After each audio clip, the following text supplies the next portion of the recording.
She demanded I skip my mother's surgery to attend her company gala because networking matters more than family drama. I chose my mother.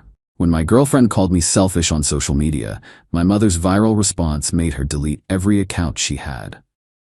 I, 29 male, have been dating my girlfriend for 2.5 years. We don't live together. She has her apartment, I have mine.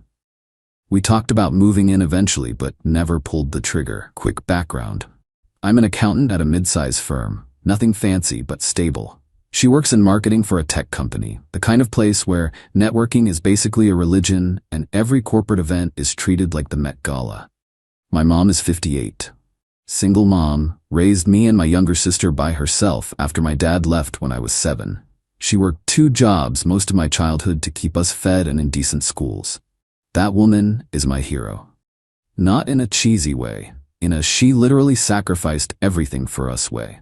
3 weeks ago, my mom got diagnosed with a heart valve issue. Not immediately life-threatening, but serious enough that her cardiologist recommended surgery sooner rather than later. The surgery was scheduled for this past Saturday. Here's where it gets ugly. My girlfriend's company gala was the same Saturday. She'd been talking about it for months. It's their annual big event. Executives, investors, the whole deal. She was up for a promotion and wanted me there as her +1 to impress her boss. When I told her about my mom's surgery date, she looked at me like I'd spoken a foreign language. That's the same day as the gala. I know. I'll be at the hospital with my mom. You can visit her after. The surgery's in the morning, right? The gala doesn't start until 7. I explained that I wasn't going to leave my mother alone in the hospital after open heart surgery to attend a corporate party. She lost it.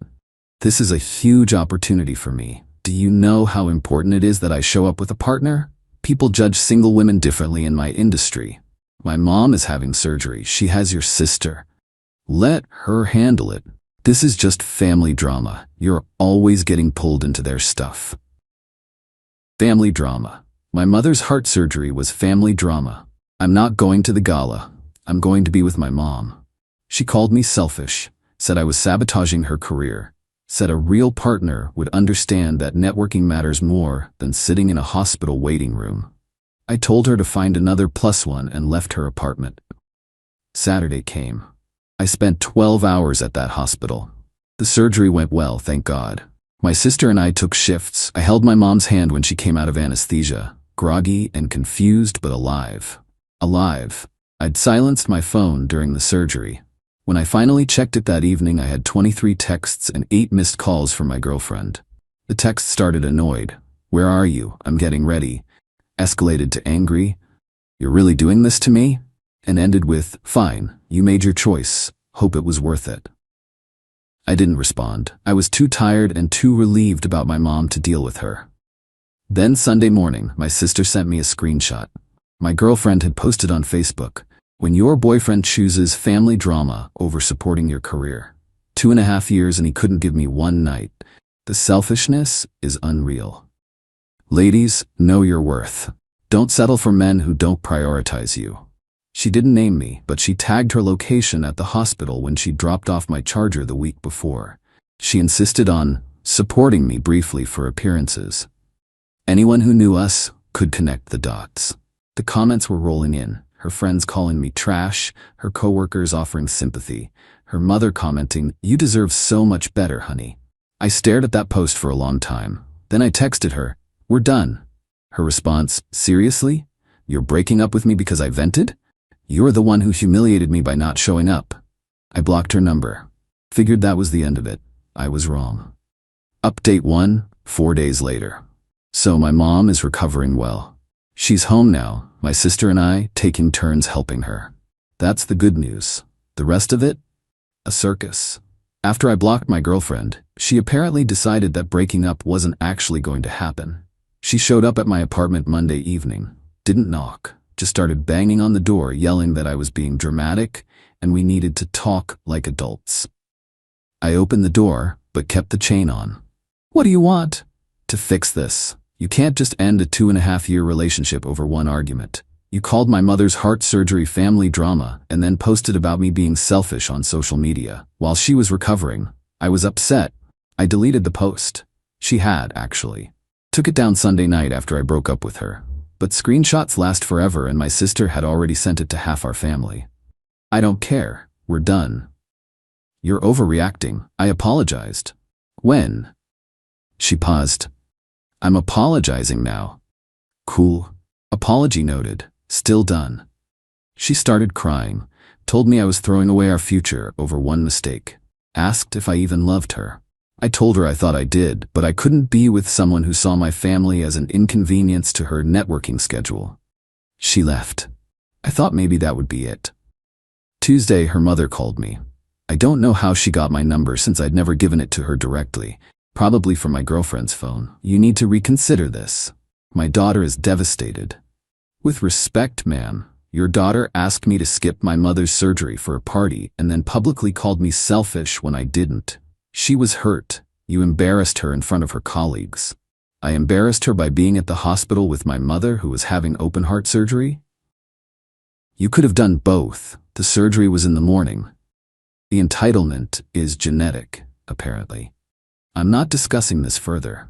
Please don't call me again. I hung up and blocked that number too. Wednesday, mutual friends started reaching out, the ones who were more her friends than mine, asking what really happened because she was such a mess. I gave the short version to a few I thought were reasonable.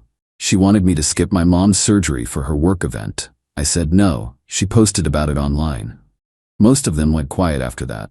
A couple defended her. She was just stressed about the promotion, but even they seemed uncomfortable. Then came the voicemail. Her coworker, some guy I'd met twice at her company events, left me a message saying I should man up and apologize because my girlfriend was distracted at work and it was affecting the whole team. Deleted it without responding. Not my circus anymore. Thursday, my sister told me the Facebook post situation had gotten worse. Apparently, my girlfriend, before deleting her post, had replied to several comments giving more details about how I was obsessed with my family and couldn't cut the cord with mommy, about how she'd sacrificed so much for our relationship and I couldn't give her one night. My sister had screenshotted all of it, every comment, every reply, and she'd shown our mother. I didn't know this at the time. I was at work when it happened, but my mom, still recovering from surgery, still on pain medication, still weak, saw what my ex had written about her. My mom is not a social media person.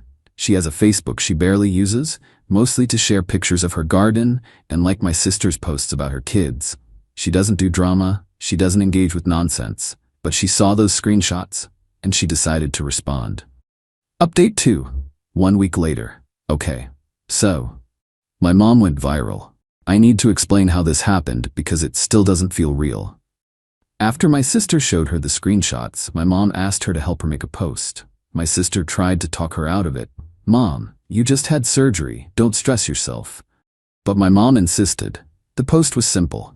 A photo of her in her hospital bed from the day of the surgery, hooked up to monitors, my hand visible holding hers in the corner of the frame. My sister had taken it for our family group chat.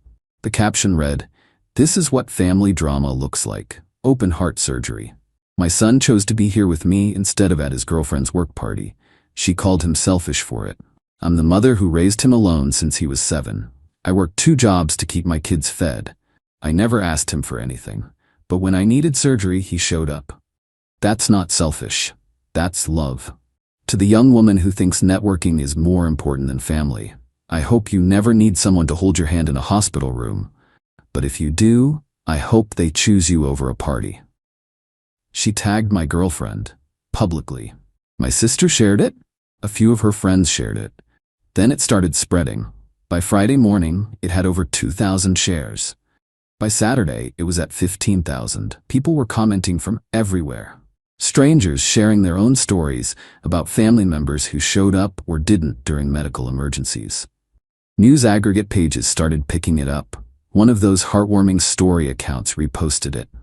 I found out about it when my coworker showed me on her phone during lunch. "Dude, is this your mom?"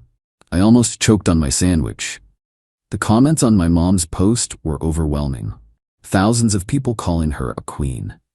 Hundreds tagging their own moms. People sharing screenshots of my ex's original post, which had been screenshotted and reposted by someone before she deleted it, with "This is the person she's talking about" energy. My ex's tag name was visible. People found her profiles, her Instagram, her LinkedIn. I'm not going to pretend the internet was kind to her. It wasn't. Strangers were flooding her accounts with comments about what a terrible person she was. Her professional profile was getting reviews about her character. Someone found her company's gala photos and started posting them with captions like, "This was more important than a mother's surgery."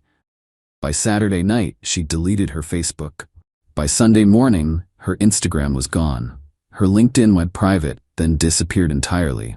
I called my mom. "You didn't have to do that." "Yes, I did. She called you selfish for choosing me. She put it on the internet for everyone to see." I put the truth on the internet. Fair is fair. My mom doesn't play. Final update. 2 weeks later, things have calmed down. Mostly. My ex reached out through her sister, the only contact method she had left since I'd blocked her everywhere. A long message about how I'd ruined her life, and my mother had destroyed her reputation, and she was considering legal action for defamation. I had a lawyer friend look at it. He laughed. "Your mom posted a factual photo and a factual statement. Your ex publicly called your mom's surgery family drama and called you selfish. Nothing your mom said was false. She has no case." The sister also mentioned that my ex was taking a leave of absence from her job because the attention was affecting her work. Apparently the promotion she was so desperate for? Gone. Her boss saw the viral posts and decided someone with that kind of judgment wasn't management material. I'd feel bad if she hadn't literally asked me to abandon my mother during surgery. Some people think we went too far. That my mom's post was cruel and weaponized social media. Maybe. But my ex weaponized it first. She put our private life on the internet to make herself the victim. My mom just corrected the record. The attention has died down now. My mom's post is still up, but the sharing has slowed to a trickle. She's become a minor internet folk hero in certain circles. Hospital mom, some people call her. She thinks it's hilarious. She's feeling better every day, walking more, complaining about being bored, stuck at home. Normal mom stuff. As for me, I'm single. Processing. It's weird how quickly 2.5 years can end. I thought I knew her. I thought she understood what mattered to me. She knew my mom raised me alone. She knew I worked through college so my mom could finally work just one job. She knew every story about the sacrifices that woman made, and she still called it family drama. Still expected me to choose networking over my mother's surgery. Some people reveal who they really are in crisis. She revealed herself. My sister asked if I regret any of it. I don't. Not choosing my mom. Not the breakup. Not even my mom's post, though I wish she hadn't stressed herself during recovery. The only thing I regret is not seeing the signs earlier. The comments about my family being too close. The eye rolls when I'd leave her parties early to check on my mom. The way she'd call my sister clingy for wanting family dinners. The entitlement was always there. I just didn't want to see it. Last thing, my ex's mother left a voicemail on my sister's phone. She'd found the number somehow. Called my mom a vindictive old woman who humiliated her daughter for attention. Said we'd destroyed a young woman's career over a misunderstanding. My sister saved the voicemail, then texted back one line. "Your daughter asked him to skip heart surgery for a party. There's no misunderstanding." No response. Some people are beyond reaching. I'm going to take some time. Be single for a while. Help my mom finish recovering. Appreciate what I have instead of chasing what I thought I wanted. That's it. That's the whole story. Sometimes choosing family means losing a relationship, and sometimes losing a relationship means finding out what really matters. Thanks for reading. Internet strangers, go call your moms. She demanded, "We have to move my parents in. Put your father in a nursing home." I replied, "You're right, family first." Then I moved her parents into the unfinished basement and billed her for the rent. Her father called me begging to leave. I, 37 male, have been married to Vanessa, 35, for 6 years. My dad, Robert, 68, has been living with us for the past year after my mom passed. He's self-sufficient, pays his portion of utilities, buys his own groceries, and basically keeps to himself in the converted garage apartment I built for him. Cost me about $15 to finish it out, with proper insulation, bathroom fixtures, and a kitchenette. Worth every penny to have him close after losing Mom. Vanessa's parents, Donald, 64, and Patricia, 62, live 2 hours away. They're both retired early, healthy as horses, and own their house outright. Donald golfs 3 times a week. Patricia runs a book club and volunteers at the library. They're doing fine. Last Tuesday, Vanessa ambushed me during dinner. "We need to talk about the living situation," she said, not looking up from her plate. "What about it?" "My parents are getting older. They need family support. They should move in with us." I blinked. "Babe, they're literally on a cruise right now. A 2-week Mediterranean cruise." "That's beside the point, Derek. They won't be able to do that forever. We need to plan ahead." "Okay, so what's the plan?" She finally looked at me. "They move into the garage apartment. Your dad goes to a facility." I actually laughed, thought she was joking. "You're serious?" "Completely." "Derek, your father has that nice pension from the Postal Service. He can afford a decent place. My parents sold their business for nothing. They have way less saved up. It makes sense. Vanessa, my dad is healthy, pays his own way, and literally doesn't bother anyone. Your parents are on a cruise, right now. A cruise they paid for in cash. Stop being difficult. This is about family." "Don't you care about my family?" "I care about my family. My dad stays." Her face went cold. "Then my parents move in anyway. We have a 4-bedroom house. Your dad has the garage. They can take the 2 guest rooms upstairs. Those are my office and the storage room. You can work at the dining table. We'll figure out storage. My parents need this, Derek. They sacrificed everything for me." We argued for 2 hours. She cried, said I was choosing my dad over her. That after everything her parents did, I was being selfish. That family first should mean something to me. I went to bed angry. Woke up angrier. Then around 3 a.m. couldn't sleep. I had a thought. A really petty thought. The basement. Our house has a full unfinished basement. Concrete floors, exposed studs, 1 bare bulb hanging from the ceiling. Storage boxes everywhere. Old furniture, my tools scattered around. There's a utility sink and a toilet down there from when the house was built, but it's basically a dungeon. We never use it except to dump junk. When Vanessa said her parents needed to move in anyway, even after I said no, something in me shifted. Next morning, I made coffee and sat down across from her. "You're right," I said calmly. She looked up, suspicious. "About?" "Family first. Your parents should move in." Her face lit up. "Really?" "Derek, thank you. I knew you'd see reason." "Yeah, when are they back from the cruise?" "Next Thursday. I'll call them today." "Perfect. I'll get their space ready." She hugged me, actually hugged me, and thanked me for finally understanding what matters. I spent the next week in that basement. Update 1. Okay, so the response on the original post was wild. To answer questions, yes, this is real. No, I'm not proud of myself. Yes, I know this is gonna blow up in my face. Don't care anymore. So here's what I did while Vanessa thought I was preparing the guest rooms. The basement project. Went to Home Depot, spent about $800 on 2 twin-size air mattresses, the cheap $40 kind, some second-hand furniture from a thrift store, dresser with wonky drawers, 2 folding chairs, card table, plastic shelving units, a space heater. The basement gets cold. Extension cords and power strips. One of those accordion privacy screens. Cleaning supplies. Spent 3 days cleaning that basement. Scrubbed the concrete, organized all our storage to one side, set up the living area on the other. Hung up some old curtains as room dividers. Put the air mattresses in separate rooms created by the curtain dividers. Set up the card table as a dining area. The plastic shelving became their closet space. It looked like a college dorm room had a baby with a storage unit. But technically, it was inhabitable. Running water from the utility sink. Working toilet. Space heater for warmth. Electricity. I even printed out a little lease agreement as a joke to myself, stating that Donald and Patricia would be renting the lower-level suite for $800 a month plus half the utility increase, with access to the main house kitchen during designated hours, 7-8 a.m., 12 to 1 p.m., 6 to 7 p.m. Didn't show it to Vanessa. Yet. While I was doing this, Vanessa was upstairs on the phone with her mom constantly, talking about how excited she was, how they'd finally be a real family, how I'd come around to understanding what matters. Donald and Patricia got back from their cruise last Thursday. tanned, happy, showing everyone photos on the neighborhood Facebook group. Vanessa told them to come over Sunday for the big move-in. Sunday arrives. They pull up in Donald's Cadillac. Yeah, the guy who has no money drives a 2021 Cadillac. Trunk full of luggage, both of them grinning. Vanessa greeted them at the door. "Welcome home." Patricia hugged her.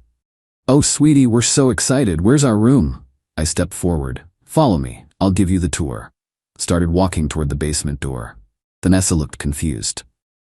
"Derek, what are you doing? Their rooms are upstairs." "Nope. You said they move in, they're moving in. Didn't specify where." Opened the basement door, flicked on the light. The silence was beautiful. Donald spoke first. This is the basement."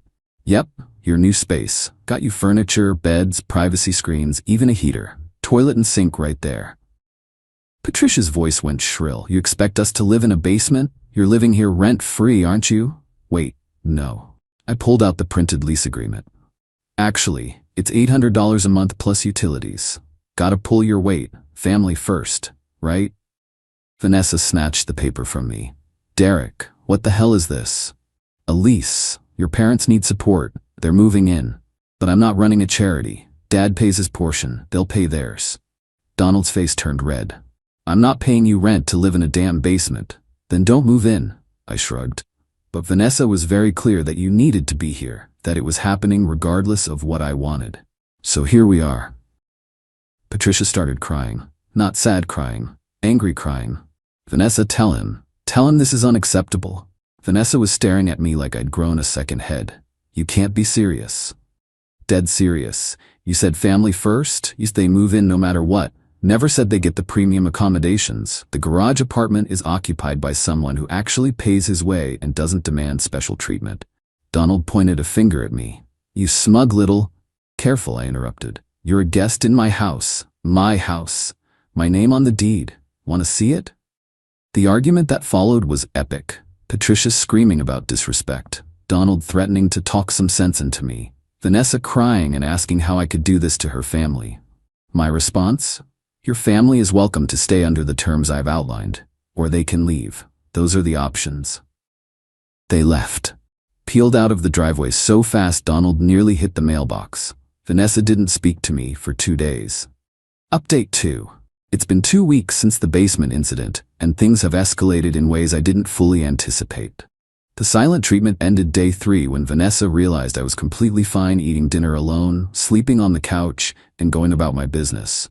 She cracked first. "We need to talk. I'm listening.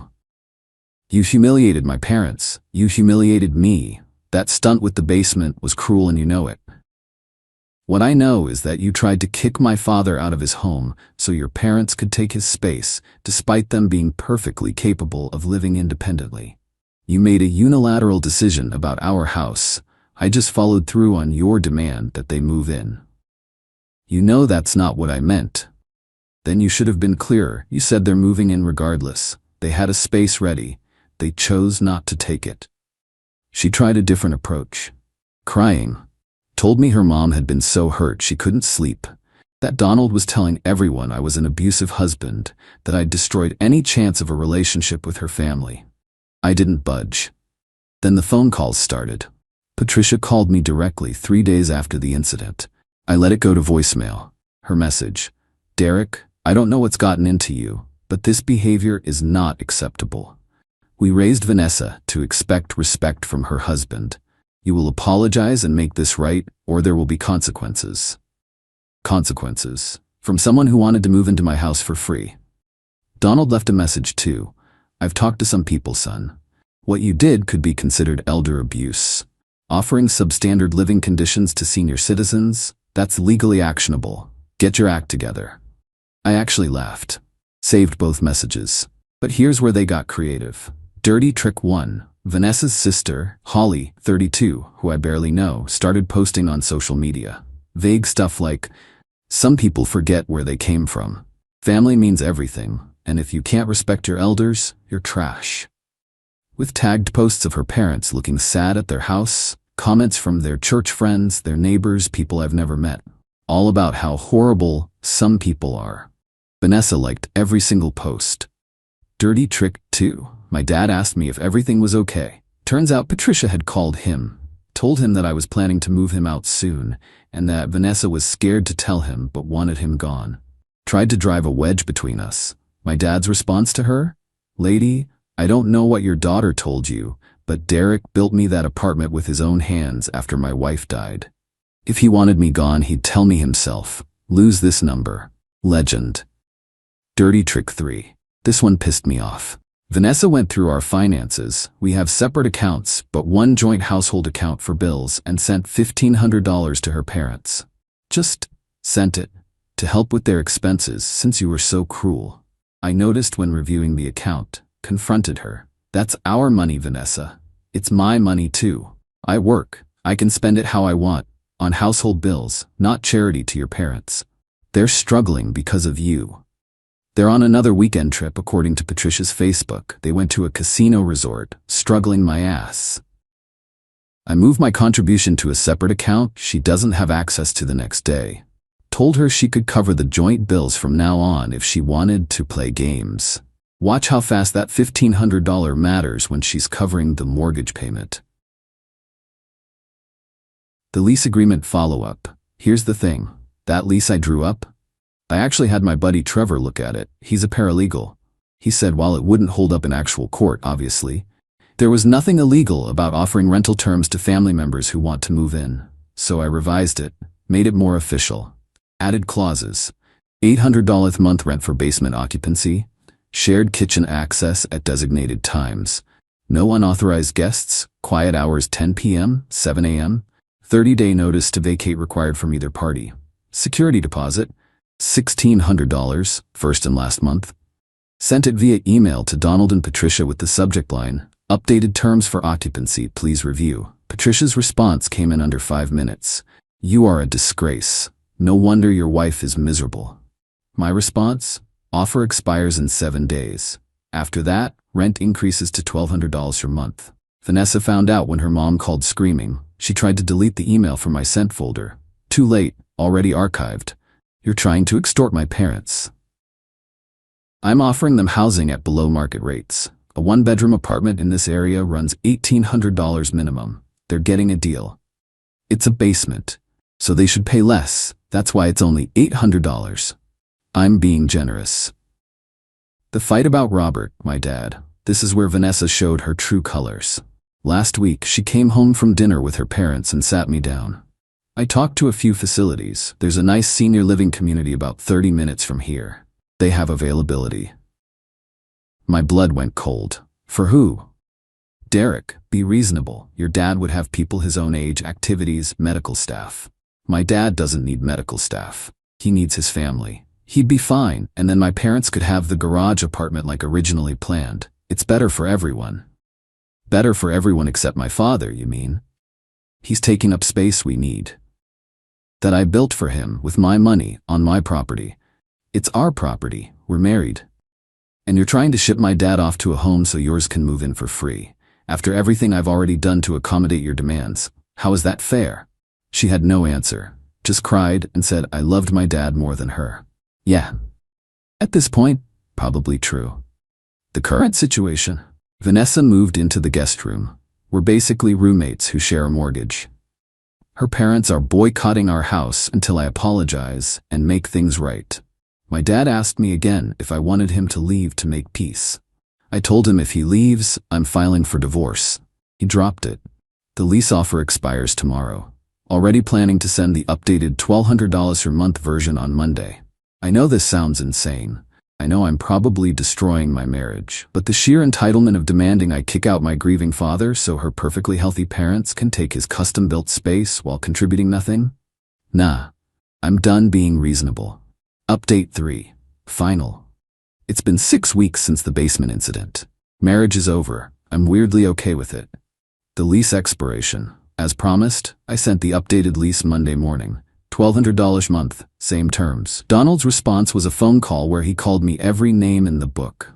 Told me I was a parasite, living off his daughter. I make $90K in IT, Vanessa makes $52K as a teacher's aide, but sure.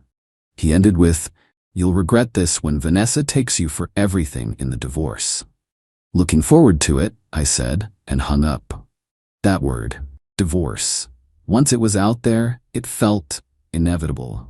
The breaking point. Vanessa came to me 2 days after that call. My lawyer says we need to discuss asset division. Your lawyer? First I'd heard of it. I filed yesterday. You're getting served next week. Cool. Totally normal way to find out your marriage is ending. She laid it out. She wanted the house since her parents needed to move in, half my retirement, and for me to cover her legal fees since I caused this situation. I called a lawyer that afternoon. His name's Greg. He's helped colleagues through divorces before. First consultation was free. Greg's assessment.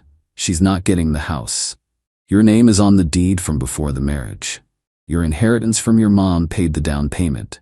You've been paying 70% of the mortgage. She'll get some equity, but the house is yours. What about her parents moving in? What about them? They don't live there. No tenancy established. She can't force you to house her parents in a divorce settlement. Music to my ears. The dirty tricks escalated. Once Vanessa realized I'd lawyered up and wasn't backing down, things got nasty. Dirty trick 4. Patricia started calling my relatives. My aunt, my cousins, my dad's sister. Told them I was financially abusing Vanessa by withholding money, the joint account thing, and trying to isolate her from her family. My Aunt Rita called me. Derek, honey, what's going on? Patricia says you're being controlling? I explained the whole situation. The demand to move out my dad. The basement. The $1,500 Vanessa sent without discussing it. The divorce filing. Rita's response, that woman is insane. Your mama would be proud of how you're standing up for Robert. She called Patricia back and apparently tore her a new one. Patricia blocked her. Dirty trick 5. Vanessa tried to get my dad on her side. Came to his apartment while I was at work, crying, saying I'd changed and she was scared of me, that she needed his help convincing me to go to counseling.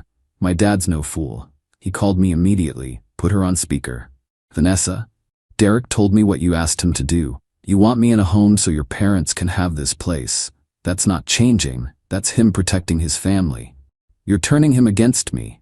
No, you did that yourself when you tried to throw me out like garbage. She left crying. Told her parents my dad verbally attacked her. Donald threatened to come over and handle him. I told him if he stepped foot on my property, I'd call the cops. He didn't show. Dirty trick 6. This one was low. Vanessa filed a police report claiming I'd destroyed her personal property in a fit of rage. The property? Some old photo albums she left in the basement during my renovation. They got dusty. That's it. Dusty. Cop came by, looked annoyed, took my statement. Sir, your wife is trying to establish a domestic violence record. Be careful. Document everything. I showed him the basement photos, the timeline of when I cleaned and organized, the albums in perfect condition, just dusty from being in an unfinished basement for 3 years. Yeah, this isn't going anywhere. But get a restraining order if she keeps this up. The settlement took 4 weeks of back and forth, but we settled out of court. Greg was right about the house. Final terms, I keep the house, my dad's apartment, all my personal belongings. Vanessa gets $35,000 as her share of equity. Fair, she did contribute to mortgage for 6 years. We each keep our own retirement accounts. She gets her car, which she was paying for anyway. No alimony, because we both work and she actually makes decent money when you include benefits. We split the remaining joint account balance, $4,200, after I deducted the $1,500 she sent her parents without permission. She was furious.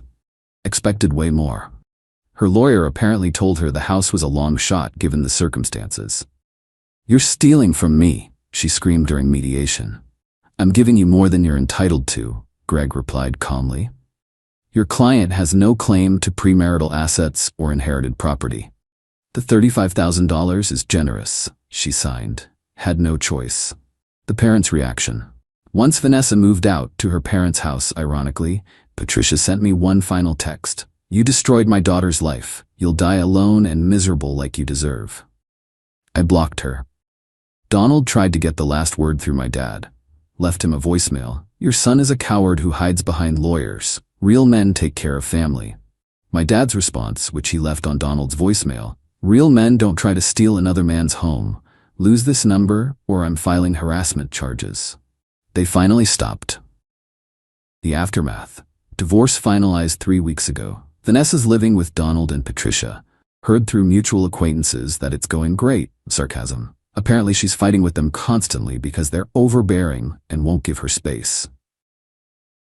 Shocking that the parents who tried to force their way into our house might be difficult to live with.